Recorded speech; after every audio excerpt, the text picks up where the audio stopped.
CNE news में आप सभी का स्वागत है और अब लेते हैं खबर विशेष की ये खबर।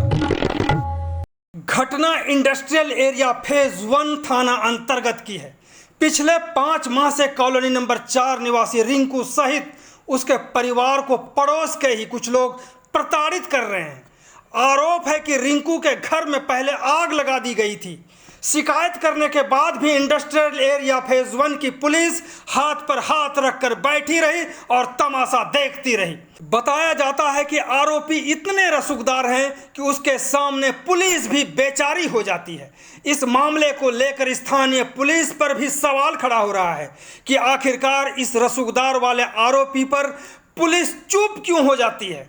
प्रताड़ना झेल रहे रिंकू ने SSP, DGP, home secretary, adviser और प्रशासक से गुहार लगाते हुए कहा है कि उसे व उसके परिवार को तुरंत सुरक्षा दी जाए। इस पूरे मामले पर सबसे पहले पीड़ित व्यक्ति रिंकू को सुनते हैं और फिर कानून के जानकार सीनियर एडवोकेट सतेंद्र सिंह को भी सुनते हैं कि आखिरकार मामला क्या है और पुलिस तमाशा क्यों देख रही है, क्यों तमाशबीन बनी हुई है पुलिस।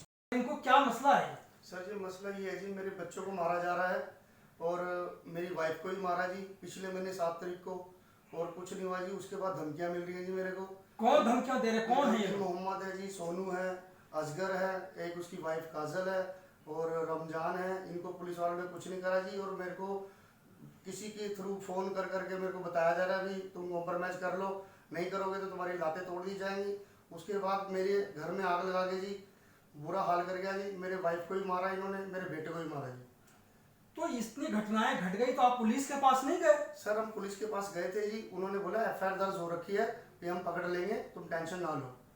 उसके बाद कुछ नहीं हुआ जी। मैं भागी दौड़ कर रहा हूँ कोर्ट में। ये घटना कितने दिनों से चल रही है आपके साथ? धक्काशाही कितने दिनों हो गई 4-5 महीने हो गए जी। पहले ही मेरे को लाइटों बुला के उन्होंने थप्पड़ मारा था जब भी कंप्लेंट करी थी मैंने, उसके बाद भी कुछ नहीं हुआ जी। आखिरकार इस तरह की लड़ाई आपके पड़ोस से हो क्यों रही? कुछ और कारण है या कुछ इस तरह की बातें हैं जो कि इंटेंशनली जो आपके साथ वो लड़ाई झगड़ा कर रहे हैं? लड़ाई झगड़ा जी चिढ़ते हैं जी हमारे से नजायज जी। अभी कहते हैं यहाँ पे 4 नंबर में इनको रहने नहीं देना, ये नहीं करना, वो नहीं करना। मेरे बच्चे जाते हैं जी, उसके थप्पड़ मार देते हैं।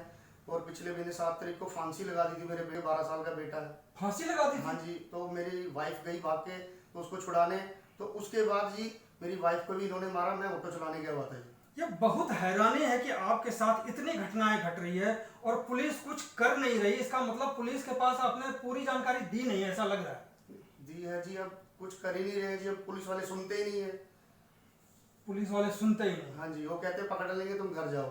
अब पिछली ये 6 तारीख को जी मैं पियागो कंपनी में था, मेरी ऑटो खराब हो गया था, तो मेरे पे इन्होंने झूठा इल्जाम लगाया कि भाई रिंकू ने सर फाड़ दिया असगर ने। मैं गया, मेरे पास रसीद थी। मैं कहा ये जी मैं इतने टाइम से लेके इतने टाइम में पियागो कंपनी में था पंचकुले में। मैं कहा मेरी कॉल डिटेल निकलवा लो, मेरे पास रसीद है, वहाँ पे कैमरे लगे हुए हैं। जब वहाँ पे मेरा इस करके बचाव हुआ, नहीं तो मेरे पे पर्चा हो गया था ये उस दिन भी। कोर्ट में कितने दिन से आप चक्कर काट रहे हैं? क्योंकि हमने देखा कई बार आप कोर्ट में भी दिखे हैं। कोर्ट में सर मेरे को हो गए जी 2-2.5 महीने हो गए चक्कर मारते हुए जी। इस करके जी मेरे को कोर्ट से मदद मांगनी है जी, मेरा बचाव किया जाए और मेरे बच्चों को बचाया जाए जी। ये किसी ना किसी केस में मेरे को फंसा रहे हैं जी, किसी न किसी केस में फंसा ही रहे। कभी आज भी देखो जी, आज भी इन्होंने आपस में कुल्हाड़ी मारी पैर पे, और आज ही मेरा नाम ले दिया है, कह रहे भाई रिंकू ने कुल्हाड़ी मारी है। और हालांकि मैं उस टाइम घर पे था और कोर्ट में भी था सर सवेरे। यानी हर दिन कोई ना कोई घटनाएं आपके साथ जोड़ करके वो कुछ ना कुछ पुलिस में कंप्लेन करते रहते हैं आपको परेशान करने के लिए। इसी को लेकर के आप कोर्ट में जा रहे हैं? हाँ जी, हाँ जी। मैं सतेंद्र जी यहाँ पे हमारे साथ मौजूद हैं, इनसे जानना चाहते हैं कि आखिरकार कानूनी तौर पर क्या हो सकता है और आखिरकार पुलिस इनको मदद क्यों नहीं करती, जबकि ये लगातार पीड़ित हो रहे हैं। इनके घर में आग लगाई गई, उसके बाद भी उस व्यक्ति को बचाया जा रहा है या क्या चक्कर है सर इसका? इसमें जहाँ तक मेरे को नजर आ रहा है वेस्टेड इंटरेस्ट है, क्योंकि इनकी पिछले महीने इनके घर में आग लगा दी।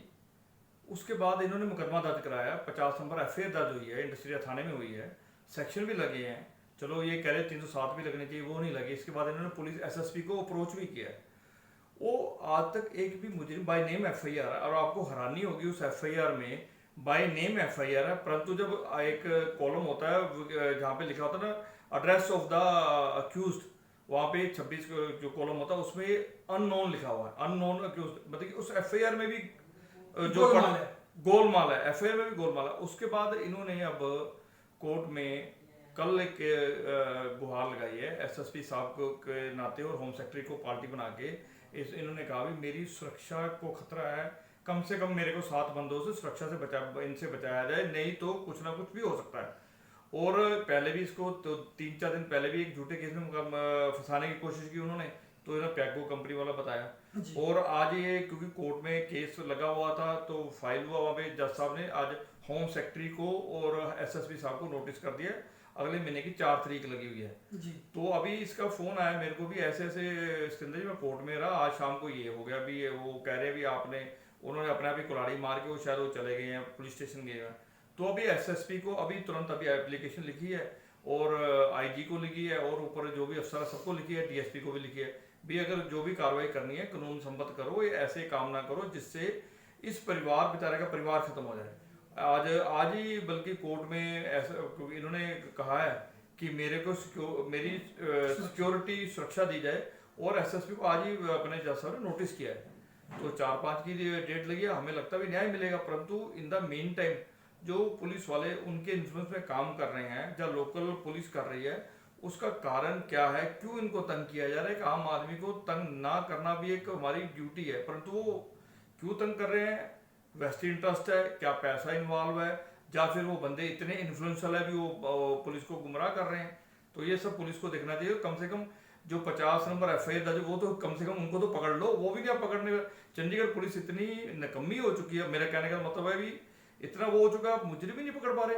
और उनकी मेरे अभी इन्होंने रिंकू ने मुझे पीछे वीडियो दी है उन मुजरिमों की, वो तमचा लेके वो 4 नंबर कॉलोनी में अपने झुग्गी में डांस कर रहे हैं, तमंचा लेके वीडियो है इनके पास, अगर कहते हैं वो दिखा भी देते हैं।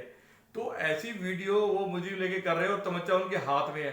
क्या बात करते हैं, चंडीगढ़ पुलिस कहाँ पे है, मुझे तो समझ नहीं आ रहा। ये पुलिसिंग हो रही है कि उनको सेफ्टी करे। तो कम से कम सिक्योरिटी को सेव किया जाए। कॉलोनी में अब काफ़ी कॉलोनी यहाँ से चले गई है, नहीं तो पहले कॉलोनी में बहुत ऐसे होते थे इंसिडेंट्स। तो कम से कम पुलिस के ना एक्शन होने के कारण बहुत कुछ चीज़ें खराब हो रही हैं। ये मेरा एक मानना भी उनको कुछ ना कुछ सुरक्षा दे, इनकी लाइफ को सिक्योर करे। ये मेरा चंडीगढ़ पुलिस से निवेदन है, एसएसपी साहब से भी निवेदन है, डीजीपी साहब से निवेदन है।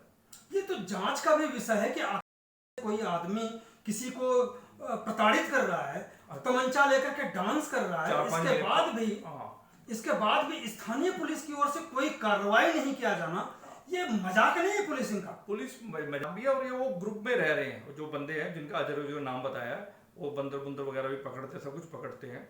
तो वो कहीं ना कहीं पुलिस को इन्फ्लुएंस कर रहे हैं, और कहाँ से इन्फ्लुएंस हो रहे हैं और क्यों हो रहे हैं। ये भी एक 4-5 महीने से एक परिवार लगातार प्रताड़ित हो रहा है। ये चंडीगढ़ में एक बड़ा सोचने का विषय भी है। जिस हिसाब से तो पुलिसिंग कुछ भी नहीं हो रही, इस हिसाब से तो वहाँ पे लोकल एसएचओ को जो उनके नीचे है वो अब उनको भी सोचना चाहिए भी उन्हें यहाँ पे रहना चाहिए कि नहीं रहना चाहिए। बिल्कुल। CNE न्यूज के साथ बने रहने के लिए आप सभी का बहुत बहुत धन्यवाद।